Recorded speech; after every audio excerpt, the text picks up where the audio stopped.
Hello guys, welcome back to my channel. Welcome.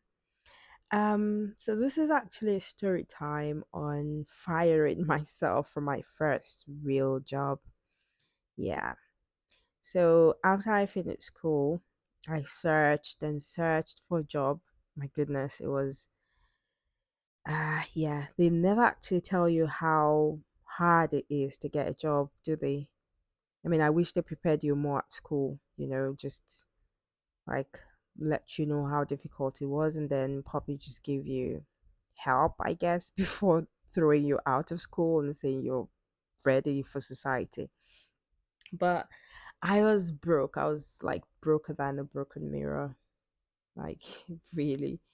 Anyways, I finished school and I just couldn't get a job. Even an interview, I couldn't even get an interview. Anytime I sent my CV or something and they responded, they would always ask for experience. I'm like, ma'am, I mean, where am I supposed to get experience? I've just been in school. Like, where am I supposed to get the experience? For goodness sake, just give me a chance, please. I have skills. Well, that didn't work. So, yeah, I was still looking for a job. So I just specifically started looking for jobs that didn't need experience. Um, and it was really easy to find those. But in hindsight, I wish I knew like that good things mostly don't come that easy. Anyway, I was desperate. And so I just applied for so many jobs that don't require experience. And the very next day after I applied, I got a job, guys. Yeah, my very first job. I was literally like overjoyed. It was a customer service job, and it promised like a fixed monthly salary as well, plus commission.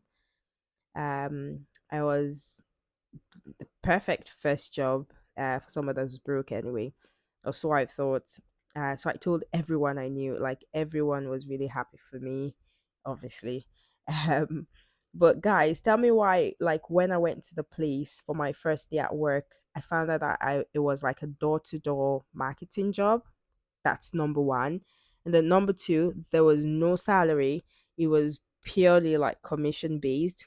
And number three, we would actually be selling in neighboring towns that were far from where the office was based or where I lived. And then you had to pay for the transportation as well by yourself. I remember that I told you guys that I was broke at the beginning. So this is like this is horrible. And that first day, I literally was like, nah, I'm not going to be able to do this. I mean, I was told lies, really. But then again, I was like really desperate and I told everyone I knew. So it was really kind of, um, yeah, it wasn't, it was, I don't know. I mean, it was my first job. And so I was just like, okay, let me just see what happens here. And it'll be really terrible to have to tell people, like, oh, yeah, I got this job and I told you about it. But then somehow, yeah, it's not the one for me. So I was just like, okay, I'm just going to see what happens anyway. And also, there were other people that were actually working there that were boasting about making up to like £500 a week, which that's definitely a lot of money, fam. It's a lot of money. So I stayed. I stayed. For that first week, I had to actually borrow money for my transportation, just with the hopes that after I got paid the first week, I could pay back. And so that first week, I yeah just did the work door to door, and I think at the end of that week, I got about like five people to sign up. We're selling like insulation. So I got five people, I think, to sign up for loft installation. Um, yeah, again, that's actually like a horrible thing because remember that this is actually commission based, and I think it was supposed to be like, I think let's say like £20 or so per sign up. So that would be like £100. Um, I think. But it was anyway. The money for that week would have been enough to pay off my transportation debt anyway. So I just thought, well, let's just go with it. Meanwhile, by this point, I'd been walking around daily for like 8 hours. So I would wake up really early in the morning, get back home really late at night, just knocking on strangers' doors. And some of them would actually sick their dogs on me. Others will just insult me. Some people won't even open the doors, and you can actually see that they are home, but they can't be bothered. um and a couple of like old lonely people invited me in just for a chat, but then they ended up not signing up after telling me their life stories for hours. Yeah, it was a horrible week. It was a horrible week, can't even lie. um by the end of that week, guys, my shoes were like worn. I had like calluses on my feet. I had wounds from my shoes rubbing against the back of my feet. It was a mess. It was a mess. The guys, that wasn't even the worst bit. The part that actually made me to fire myself from the job was when remember how I said I managed to get 5 people to sign up that week.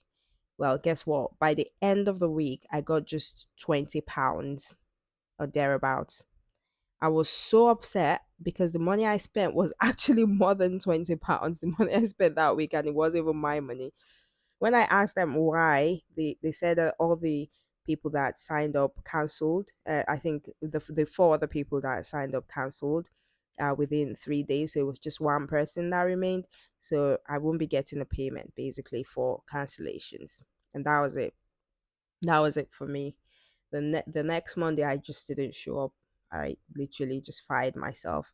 They sent me emails. They tried to call. I just didn't reply. I was like, done, done. Cut the cameras. Like, done. I was done. And that was the first and last time that I fired myself from a job, because I learned then that no matter how desperate I was, I shouldn't take anything just for the sake of it. So yeah, that was it, guys. So that's the story time of how I fired myself from my first job. And as for being fired by the employers, yeah, I got fired from a number of jobs, but that'll be for another story. Yeah, so I hope you enjoyed this little story time. Please comment, subscribe, like, and I will see you in the next video. All right, bye guys.